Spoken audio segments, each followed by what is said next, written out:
Welcome to the MEAC Countdown to Kickoff, presented by Coca-Cola. And just like that, we're back. Yes, we are. Welcome to another season of MEAC Countdown to Kickoff, presented by Coca-Cola. I'm Mitch Brown alongside the Jasmine McCoy, and for the next 5 weeks, we are your pregame pit stop to get you ready for the slate of non-conference clashes between the MEAC football squads with one goal in mind as we enter this final stretch of the regular season. Who is going to Atlanta? Yes, sir. Mitch, it's good to be back here in the MEAC Digital Network studio because that means we're just so close to crowning a MEAC champion and sending someone down to hot Atlanta for the HBCU National Championship, the Celebration Bowl. There's a lot to be decided as we gear up for conference play to fully kick off after today's show. But over the next 5 weeks, we'll set the stage for the games coming up, along with recapping the week before to keep you up to date on the race for the crown. So that's the big question. It came down to the last weekend last year. We'll see how it plays out here as we get things kicked off at 2 p.m. And this year, we're adding some legends to this show. Legends of the gridiron in the MEAC. And of course, we've got our guy Emery Hunt back once again to add color and context to marquee matchups each week. And of course, players in those said matchups. Yes, sir. And so when we come back, MEAC Commissioner Sonia Stills joins me at the desk to talk some football and everything new happening in the conference. Don't go anywhere. Welcome back to MEAC Countdown to Kickoff. I'm Jasmine McCoy, and I have a very special guest with me, MEAC Commissioner Sonia Stills. Thank you so much for joining us. Thank you. You are in your third year as commissioner, and I know this point of the season never gets old. We are at the heart of conference play. How does it feel? It feels incredible. You know, it's anybody's Saturday. You know, the teams are very competitive. And so just to see who's going to end up at the Celebration Bowl in December, I just can't wait. Yeah. And you played a pivotal role in getting a MEAC game simulcast on ESPN in both English and Spanish during Hispanic Heritage and Latinx Month. You know, what did that mean to the conference to have a game broadcasted in Spanish-speaking audiences? It is one of my dreams. I've asked for it for several years, and ESPN really stepped up to be able to simulcast right on Deportes for the Central and Norfolk State game at the Circle City Classic. So that was tremendous, and being able to show the diversity of our student athletes. We actually have about 7% of our student athletes who are Hispanic or Latin. And so being able to show that diversity and the accessibility of that, and that anybody can come to an HBCU. So I am beyond thrilled of being able to have that done under our We Are MEAC umbrella of the diversity that we have on our campuses. And when we talk about showcasing athletes, over 80% of football games are either televised or streamed this season. You know, how crucial is that for encouraging fans to watch our student athletes? Yeah. So our main focus is being able to put our student athletes on a national platform. We want to be able to showcase their talents and for everybody and their fans and their families to be able to see them. So this is our first year in MEAC history where all of our championships will be broadcast on ESPN platforms. And so that is really tremendous. And so with the first thing is cross country, which will be broadcast for the first time in MEAC history as well. So that is tremendous to be able to showcase all of our student athletes, the diversity of our student athletes, and then for their friends and families to be able to see them. No, that's so important. Now let's talk about the MEAC Foundation. 2 years ago, you launched that foundation in support of MEAC institutions through scholarships, capital initiatives, and advancements in multimedia. How can supporters at home be able to support? Yeah, exactly. So you, MEAC Nation, I need you to go to meacsports.com on our website. You can donate. Any little bit helps. We want to be able to support our Elite 8 member institutions. And what a great way to do that. You don't have to support one, but you can support all 8 at one time. So let's do that. MEAC Nation, we need you. Well, Commissioner, thank you so much for taking the time to join us on our show. Thank you. We are very appreciative of your time. I appreciate it. Be sure to stay tuned because we have more MEAC Countdown to Kickoff coming up after the break.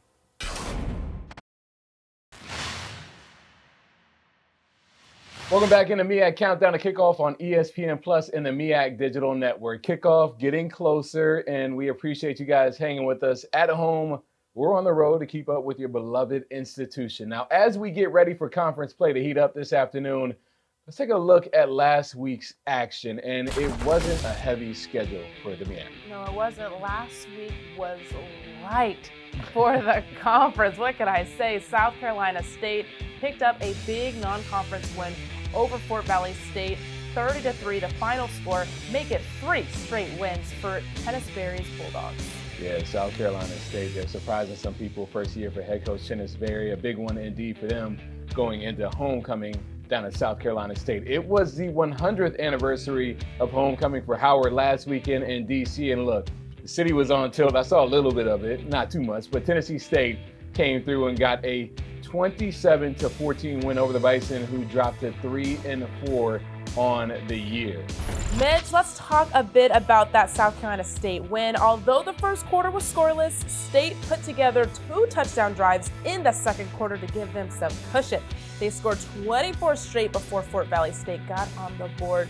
2 touchdown passes for Eric Phoenix, both of them thrown to Ionaj Carter. Bulldogs win easily, 30-3. Coach Berry says his group is starting to find their stride at the right time.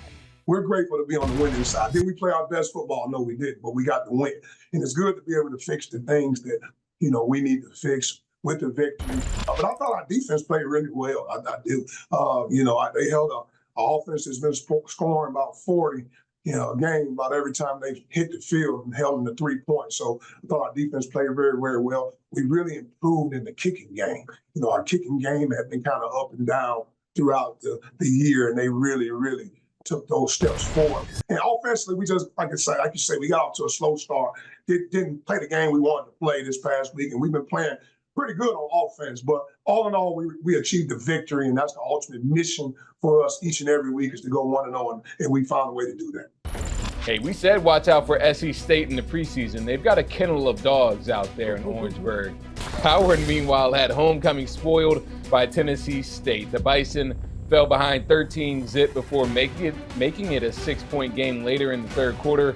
Jared Hunter capped off a 9-play, 54-yard drive to make it a 20-14 game, but a 99-yard kickoff return for a touchdown by TSU sinks the Bison in this one. They fall to 3-4 on the season.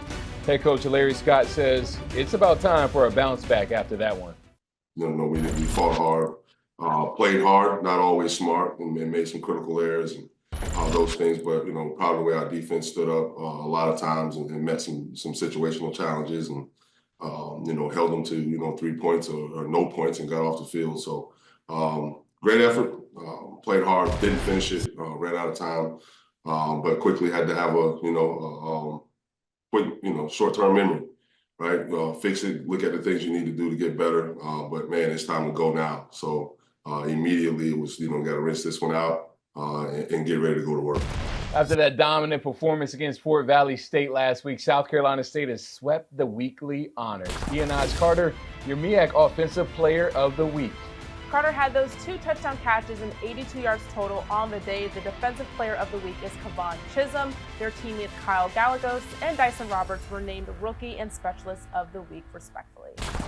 Bulldogs riding high into homecoming, I'm sure. That 99-yard return? What? It's about to be on tilt out there in Orangeburg. Got a slate of homecomings coming up this week, but when we come back, we'll take a look at how we got to this part of the season. We're tapping in with Emery Hunt to see the timeline of everything significant that's happened in the MEAC this season to this point. Plus, we take a look at where each team stands, rehash those preseason predictions that we had. Of course, stick around. You'll hear all that coming up after this timeout. You're watching MEAC Countdown to Kickoff on the ESPN Plus MEAC Digital Network.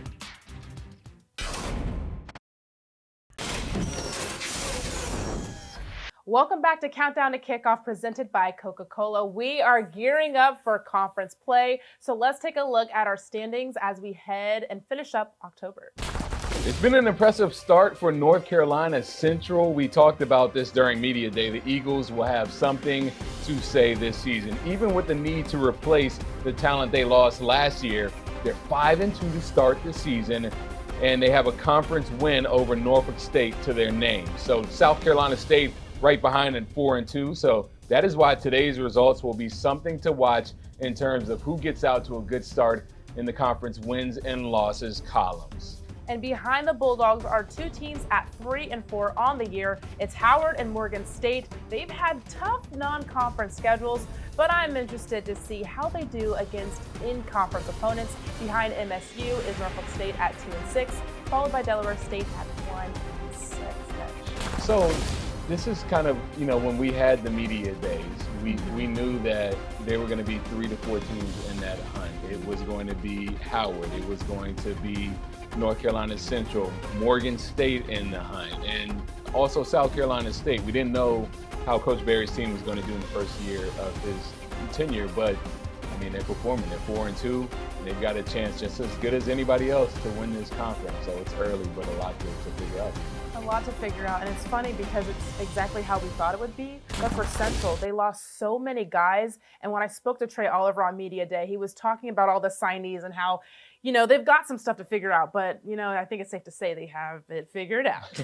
Best offense scoring-wise in the conference, 40 points per game. But let's bring in one of our main friends of the show, Emory Hunt. Emory, we talked about the non-conference portion of the schedule and how that sets the table for what we're about to see over the next few weeks. What's been your takeaway so far? Thanks, guys. We've seen some great football so far from the 6 teams in the conference, out of conference so far this season, because they've really gone out there and challenged themselves and pulled off a couple of upsets. As we take a look around the conference, let's start with Delaware State. Head coach Lee Hall has done a fantastic job of getting this team ready to play, and they're much more competitive than I originally thought. They went toe-to-toe with Hawaii, Campbell, and Richmond. I like that they challenged themselves in out-of-conference play, because that's going to bode well for them as they jump into the heart of MEAC play. Both running back Jaden Sutton and defensive back Barry Wagner are 2 outstanding players that help spearhead this Hornets football team diving into the meat of the conference. Next up are the Howard Bison, led by head football coach Larry Scott, and what he has done is quickly rebuilt this football team over the course of his time there as head coach. And you look at what they do well, they run the football. This running game for the Bison is strong. 2-headed monster in Jared Hunter and Eden James, the son of NFL Hall of Famer Edgerrin James. Both guys can really rip up yards in chunks. That's going to help them out in conference play. And on the defensive side of football, safety Kenny Gallup is an NFL prospect. He's been on the radar for quite some time, so he helps patrol the back end, while that run game really helps the Bison offense go. At Morgan State, we know they are led by head football coach Damon Wilson. He has built a bully in Baltimore. They play a physical brand of football week in, week out, at home, on the road. They had their chances, I felt like, against Ohio of the FBS. Really could have pulled off that upset. That shows you how strong they are on both sides. And this team will not quit. They will scratch and claw their way to victory. This is a football team that has their sights set on Atlanta come season's end. Down by the Chesapeake Bay, you have Norfolk State, led by head football coach Dawson Odoms. And what I love about this football team is they're a great point of attack team, which means their offensive line and defensive lines are a struggle for opposing teams week in, week out. Their run game, led by Kevin King, and their linebacker on the other side, A.J. Richardson, 2 leaders on his football team that have done a fantastic job in helping lead this football team through this season. They've been battle tested. I can't wait to see how they do in conference play. North Carolina Central is led by their head football coach, Trey Oliver, who's not only colorful, but he is fantastic at what he does. And you talk about this offense this year for the Central, you look at what they do well, they put the ball in the paint. That's important because you look at their scores over the course of the season, 31 against Alabama State, and they also scored 68 against Lynchburg, 45 against Campbell, 37 against Norfolk State, and 66 against their hated rival, North Carolina A&T. All of those games were victories for the Eagles. They are led by their junior starting quarterback, Walker Harris, who has 14 touchdowns so far this season to only 3 interceptions, so he is definitely getting the job done. And last but certainly not least are the South Carolina State Bulldogs, led by new head football coach Chennis Berry, who comes over from Benedict of Division II, where he was outstanding as a head football coach. And coming with him is his former quarterback in Eric Phoenix. And when you look at this football team, they have racked up some impressive wins out of conference. You talk about a win versus the Citadel of the SoCon, a win versus North Carolina A&T of the CAA, and Tennessee Tech. They knocked those guys off too of the OVC Big South Coalition. So not only are they looking forward to jumping into MEAC play, but they've already knocked out some big-time opponents out of conference, which helps them not only for maybe the Celebration Bowl down the line, but also in terms of an at-large bid in the FCS playoffs. So far, we've seen something great from each one of these 6 teams in the Mid-Eastern Athletic Conference. Always appreciate you, Emery. We'll check back in with you later in the show. And when we come back, we take a look at this week's matchups, talk keys to getting a win for each squad, and we'll hear from the coaches. The Countdown to Kickoff show continues up next on the MEAC Digital Network and ESPN+.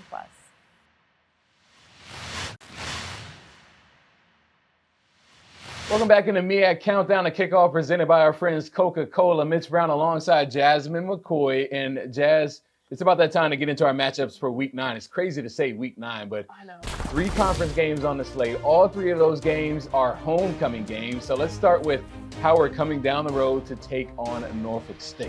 Yes, and Howard comes into this one at 3-4 on the season. They lost their homecoming game, but last week at home. Meanwhile, Norfolk State has been reeling 3 straight losses for the Spartans and winless so far in October.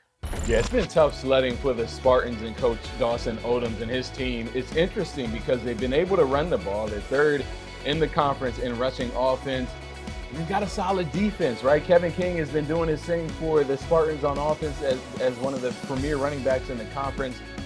I'm just interested to see if they're able to get enough stops because Howard has been a team that can rush the ball. Jared Hunter is leading the conference in multiple statistics, but Howard, on the other end, can't stop the run. So can they get enough stops? And of course, they got Kenny Gallup Jr. as well, who was the defensive player of the year. So it should be interesting to see what happens there. It definitely should be. And you mentioned Gallup Jr., but also his brother Caleb Gallup on there. He had a career-high 7 total tackles last outing. So it'll be very interesting to see what happens there. As we said, 2 of the top running backs in the conference, and Jared Hunter and Kevin King. Coach Larry Scott and Coach Dawson Odoms know this is the time for their teams to begin peaking and hitting that full stride. We understand MEAC play. This is a great opportunity for us. We're coming off a bye week, but we understand they just had homecoming, and you can rest assured that Coach Scott's going to bring his football team in here eager and excited to play a football game, and we're going to have to be ready to play and match that energy, and hopefully this crowd is really big and behind us and give us the extra energy that we need to perform really well. I believe we execute and we do the things that we've been doing really well. We'll give ourselves a chance to win another football game. And I think these players are really excited and looking forward to this opportunity because they understand we're not out of it, and we just got to go 1-0, and that starts today. You know, at the end of the day, it's MEAC play, and so everybody's ready to play their best football. And I'm sure after having a week off and it being homecoming and it being conference play, there's going to be, we're walking into a hornet's nest now. You got a football team that, you know, understands that, like we all do, that you can take all the stats, you can take all the games and all the stuff that we've been through the last 7 weeks and just throw it away. These are the 5 that matter. These are the 5 that are critical to what we play football for in this conference. And it's an opportunity to, you know, to play in a Celebration Bowl and do those things. But you only can do it one day at a time, 1 week at a time, 1 game at a time. So I'm sure they'll be fired up down there in Norfolk. And I promise you, our guys will be excited to go down there and play. Great words from Coach there. Kickoff is set for 2 p.m. at Dick Price Stadium. We can hear the yard from over here, so Norfolk State will be a lot of fun today, Mitch. Look, I might have to pop out there and see what's going on with the green and gold over at Dick Price on the yard, man. You know, put out my best fit. When we come back, we'll head out to Orangeburg to preview South Carolina State's homecoming link-up with Delaware State. You're watching MEAC Countdown to Kickoff on the MEAC Digital Network, streaming on ESPN+.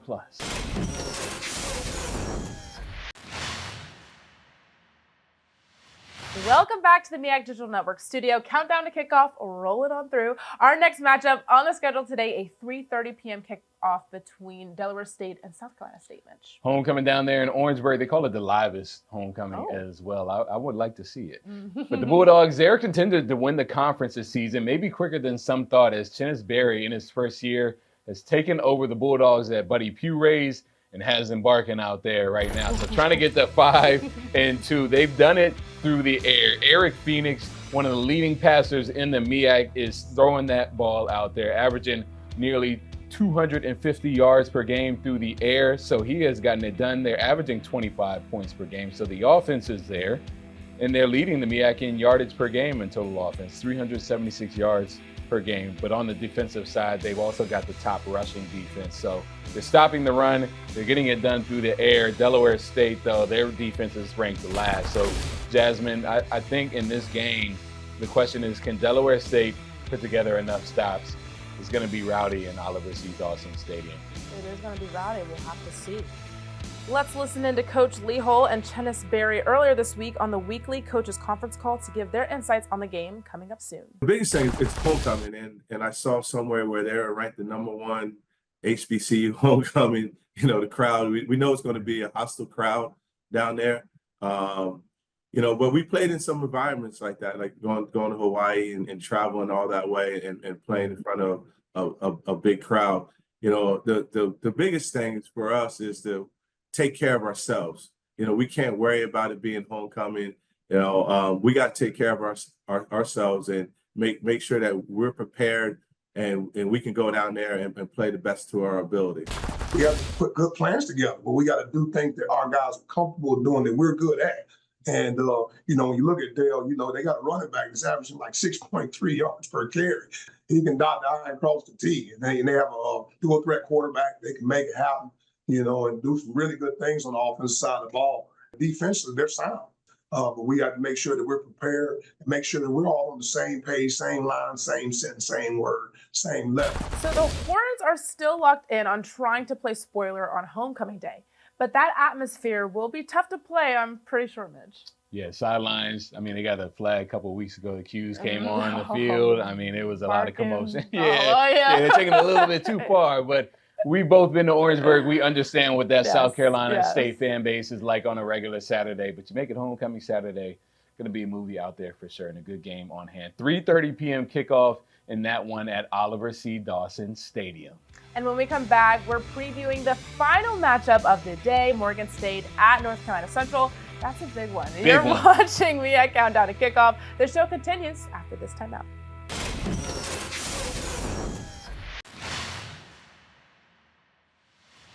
Welcome back in the MEAC Countdown to Kickoff. We're getting things started at 2 p.m. here on ESPN Plus with Norfolk State hosting Howard. Now, Jazz, the last matchup we're previewing today is a big one down your way. North Carolina Central hosts Morgan State for homecoming. To me, that feels like must-see TV. No, it is. You're absolutely right, because it's a golden chance for Central, who is 5-2 on the season, to send a message to the rest of the league that they're the ones to beat this year. But also for Morgan State, a chance to get back to 500 at 4-4 and put themselves in the conversation for the conference championship.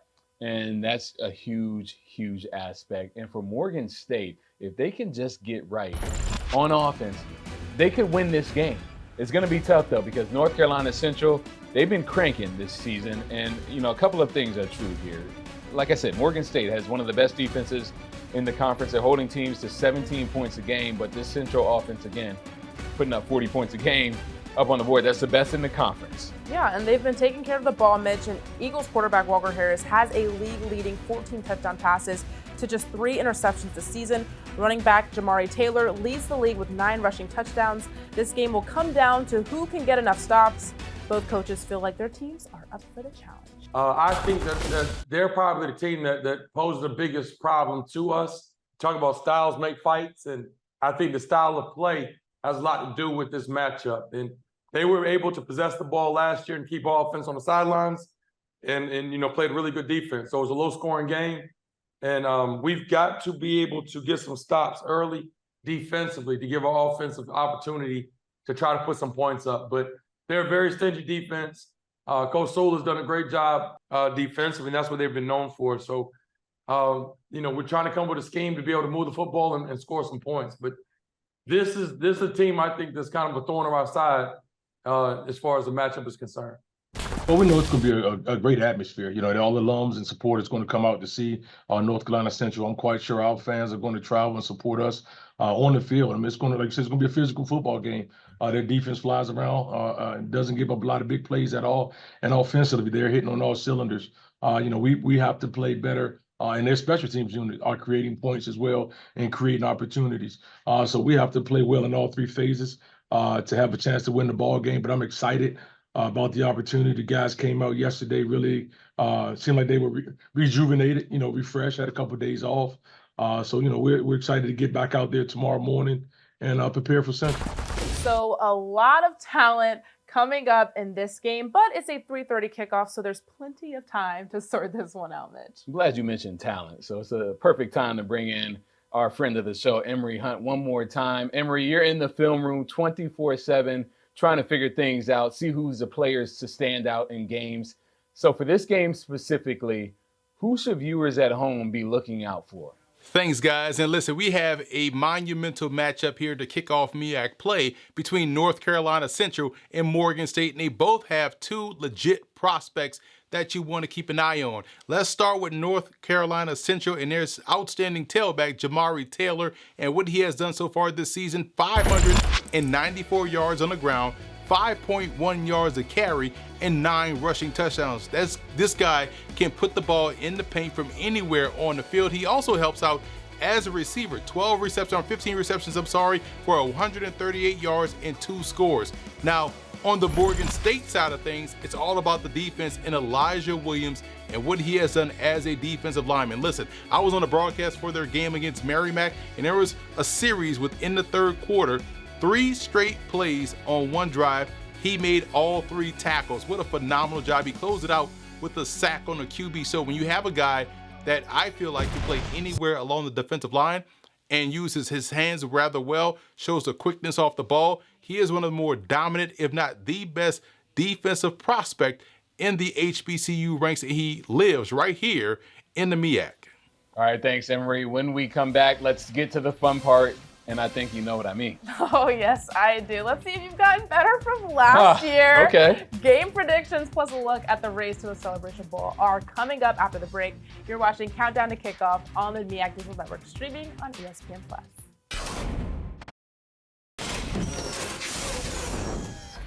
Welcome back to the MEAC Digital Network studio. Countdown to Kickoff is wrapping up. Week 1 of the show is in the books. I know. And I know we said this last year, but I feel like this year is going to come down to the wire yet again. It's the MEAC, man. This is what they do. It's going to be a tight race. And I think next week, though, we'll get a little bit of clarity in the picture of who's going to be coming down the home stretch in position for a ticket to Atlanta and the Celebration Bowl, because who doesn't love a trip to Atlanta? Let's take a look at the race to the Celebration Bowl graphic and see who is going to be in that race in the thick of it. It's really a 4-team race right now. You got North Carolina Central at 5-2, looking to improve to 6-2. South Carolina State at 4-2, trailing right behind, trying to get that first conference win. North Carolina Central already has one. Yep, and then Howard and Morgan State right behind, all in the running currently. Now, Mitch, let's pick these games for the week. Let's get off on the right foot, okay? Redemption from last year for you, okay? Keeping notes, taking names. All right, bet. Let's start with the 2 o'clock game. Howard, Norfolk State. I'm taking Howard in this one. It's a bounce back for them. They have to stay in the race. Jared Hunter, he's one of the best running backs in the conference. I think he'll be able to get in the end zone once again at Dick Price Stadium. But is Kevin King able to hit enough home runs for Norfolk State in the offense? That has struggled at times this season. The defense has been good, but I think Howard ultimately puts up enough points in this one. I think it'll be close, though. Yeah, I'm going with Howard as well. Norfolk State on a 3-game losing streak. But I think Howard is going to bounce back, especially after that homecoming loss, the 100th homecoming anniversary. They had over 10,000 people there. So it was a really big deal for them. So I know they're going to bounce back. And then, of course, that offense has been trouble. But, again, that defense is stepping up with Gallup Jr. and his brother. So I like Howard on this one. So the question is, are there going to be 10,000 people in Orangeburg for South Carolina State's homecoming? It's Delaware State, South Carolina State. They are right behind the Bulldogs, right behind North Carolina Central in the standings. They need this one to continue to keep pace. Obviously, it would be their first conference win of this season. But Delaware State's like, I don't care. We're trying to get in there. Yeah. So I think in this game, ultimately, South Carolina State wins it. Eric Phoenix has been phenomenal for the Bulldogs. And half of the battle in the MEAC is being able to move the ball through the air. I think they'll be able to do that. And Delaware State, they're going up against an offense, or they're going up against a Delaware State defense that has been statistically struggling in the conference this season. So we'll see how it goes in conference ball, but I'll take South Carolina State. Yeah, and I'm taking South Carolina State too, just because I think Delaware State, without Marquis Adams, big quarterback for them. He's been injured. They're trying to get him healthy just to return. But also, we cannot forget that South Carolina State held Fort Valley State to just 3 points. So this is a team that knows how to just, without a team without their quarterback, that defense is going to come in clutch for them. So I got South Carolina State. Up in a state, in the next state, North Carolina. Let me get my geography together. You got North Carolina Central and Morgan State, another homecoming game, 3:30 kick in that one as well. North Carolina Central, I'm going there because they've been able to string together a balanced offensive attack. And what they've been able to do this season has been pretty impressive in non-conference. Now we're getting into the conference, and they're going up against the best defense, having one of the best offenses. Morgan State just hasn't been able to move the ball like they envisioned coming into this season. But if they're able to get some turnovers, create some chaos on that side of the ball, get some favorable field position, I think they'll be in this game. But ultimately, I think North Carolina Central and the Eagles fan base going to be having a happy homecoming. Yes, they will. And homecoming is big in Durham. So I know it's going to be a show. And honestly, I'm picking Central too, just because 29 trips into the red zone, 25% of those are touchdowns. So if you want to do the math, 86% conversion rate. I like Central. Good. Oh, yeah. And then let's bring up that streak. 6-game win streak against Morgan State. Homecoming too? Eagle pride, baby.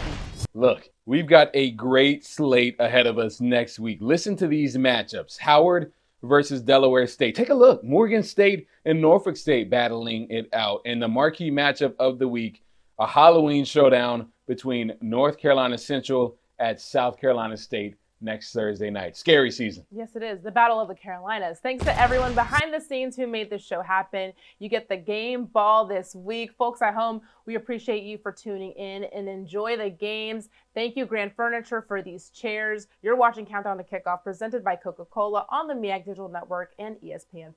Thanks for tuning in. See you next Saturday, 11:30 a.m. Eastern.